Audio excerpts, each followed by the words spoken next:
안녕하세요. 잘하는 공부, 잘 나가는 공부방 잘공입니다. 요 며칠 5월 5일 어린이날 이벤트로 아이들의 감사 편지를 제가 여러분들하고 함께 공유해 드렸죠. 그 감사 편지를 읽고 나서 제가 이렇게 생각이라는 걸 해봤어요. 왜 우리 아이들은 내가 무서웠을까? 아이들에게 부드럽게 얘기하려고 많이 최선을 다하고 있는데도 불구하고 아이들은 왜 여전히 나를 무섭게 생각할까에 대해서 한번 생각해 보았습니다. 첫 번째, 눈에 보여지는 등치가 너무 크다라는 거죠. 내가 등치가 너무 크고 반면에 아이들의 등치가 작다 보니까 이 등치에서 맘먹고 가는 위압감이라는 게 있는 것 같아요. 중학생들, 고등학생들, 남자 학교를 가보면 남자아이들이 중학교나 고등학교를 가면 일단 첫 번째로 기선제압이 들어가는데 그 첫 번째 기선제압이 등치라고 하더라고요. 등치가 큰 아이들은 아무리 순하고 아무리 얌전한 아이들일지라도 함부로 누가 건들지 않은데 그 학교에서 아이가 성격이 좀 거칠고 와일드해도 그 아이 외모가 왜소하다면 그 아이에게 대시하고 들이대는 아이들이 많아서 일단 남자 중학교 고등학교에서는 이 등치로 한 방으로 먹고 들어가고 선방을 날린다고 합니다. 기선제압에 이 등치로 선방을 날린다 하더라고요. 그래서 저도 가만히 생각해 보니까 내가 등치로 아이들에게 선방을 날렸구나. 그래서 기선제압을 이 등치로 했구나라는 생각이 먼저 들었고요. 두 번째는 제가 목소리가 굉장히 큽니다. 수업을 하게 되면 목소리가 배가 되거든요. 그런데다가 또 흥분하거나 또 설명을 또 격하게 할 때는 목소리가 정말 하이톤인데다가 목소리가 울리는 것 같아요. 그러다 보니까 아이들이 이 목소리에서 또 한 방 먹고 들어간 것 같아요.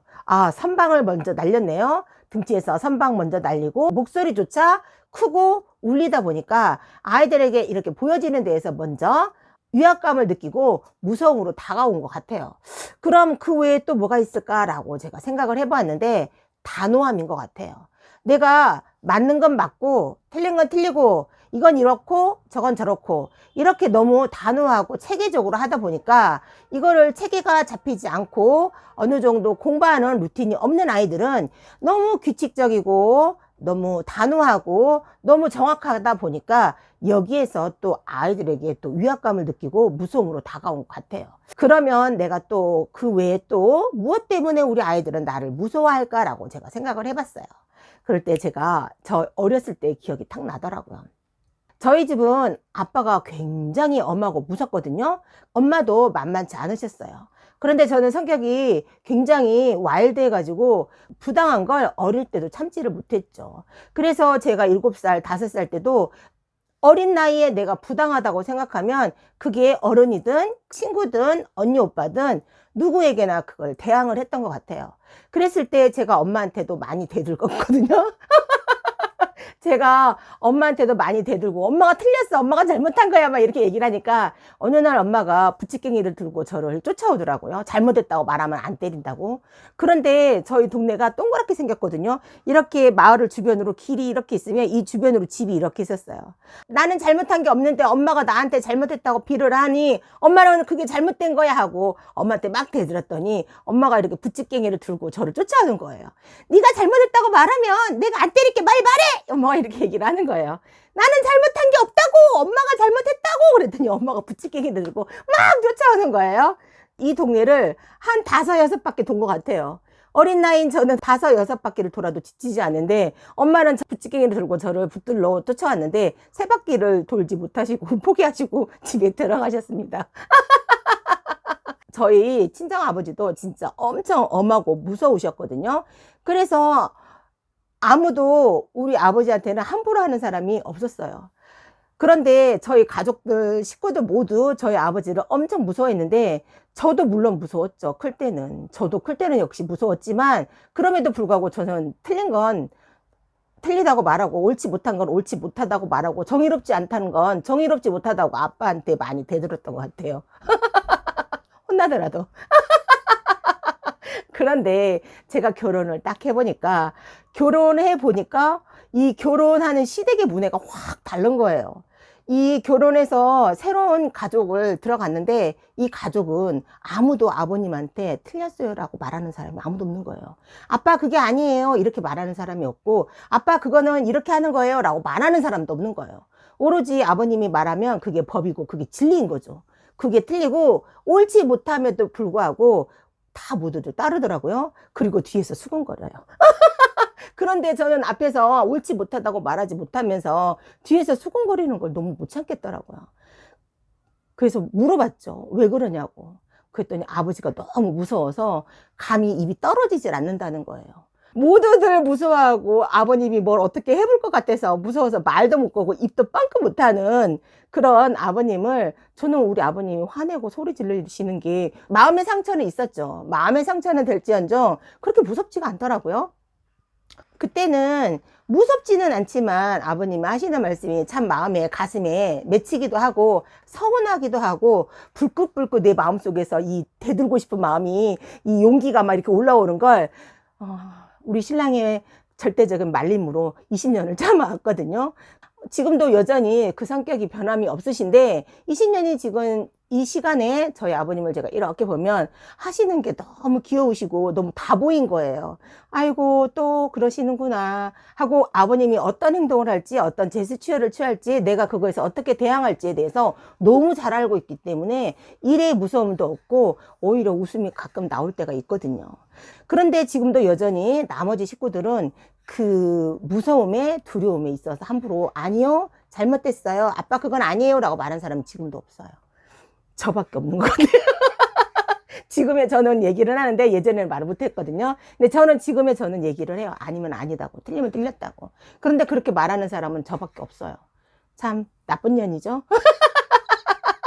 아무도 아니다라고 말하지 않고 다 수긍하고 따르는데 저 혼자만 틀렸어요, 아니에요, 그만하세요 라고 말을 하거든요. 그거를 이렇게 보면 이 사람의 그 마음의 생각의 높이와 깊이의 차이인 것 같아요. 내 생각이 깊고 내가 이 사람과 사고가 높고 이 사람보다 더 우월해서 이 사람을 이렇게 내려다보면 이 사람이 무엇을 할지, 이 사람이 어떤 생활을 할지, 이 사람이 어떤 생각을 하는지, 앞으로 어떻게 행동하고 어떻게 말을 할지가 눈에 다 보이는 거죠.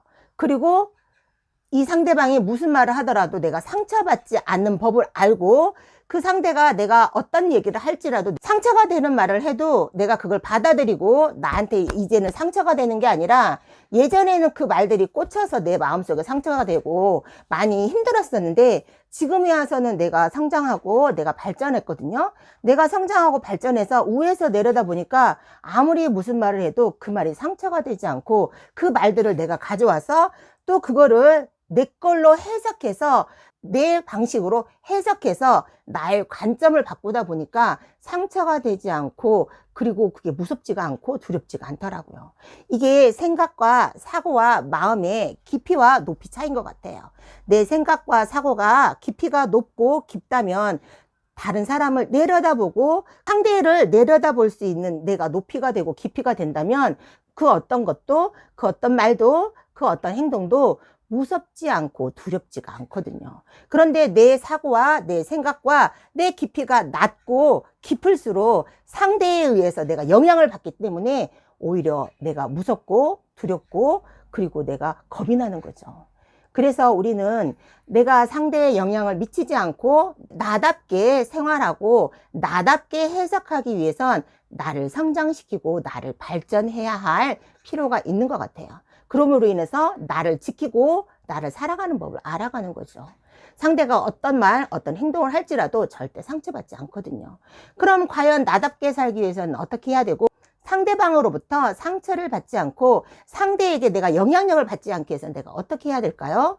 일단 나를 잘 돌아보고 내 마음속 깊이 있는 나와 깊은 대화를 나누고 많은 책을 보고 많이 생각하고 간접 경험을 함으로써 내 경험을 늘려가고 내 사고도 늘려가고 내 자신하고 대화할 수 있고 나를 사랑한다 보면 점차적으로 내가 성장하고 발전할 수 있음을 느낄 겁니다. 그러므로 인해서 상대에 의해서 내가 영향력을 받지 않은 거죠.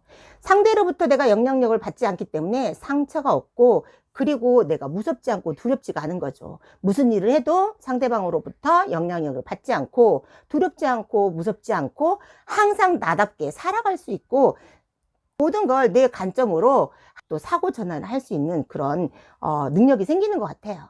여러분들도 상대가 나한테 영향력을 미치신다면 상대를 보지 마시고 나를 한번 돌아보시는 그런 하루가 되어보고 나를 어떻게 나답게 당당하게 자존감 있게 살아갈 수 있을까에 대해서 생각하는 하루가 되셨으면 좋겠습니다. 자, 오늘도 아이들과 함께 성장하시고 아이들과 함께 발전하시는 여러분들과 제가 되기를 간절히 기원하면서 화이팅 해치면서 영상 마무리해 보도록 하겠습니다.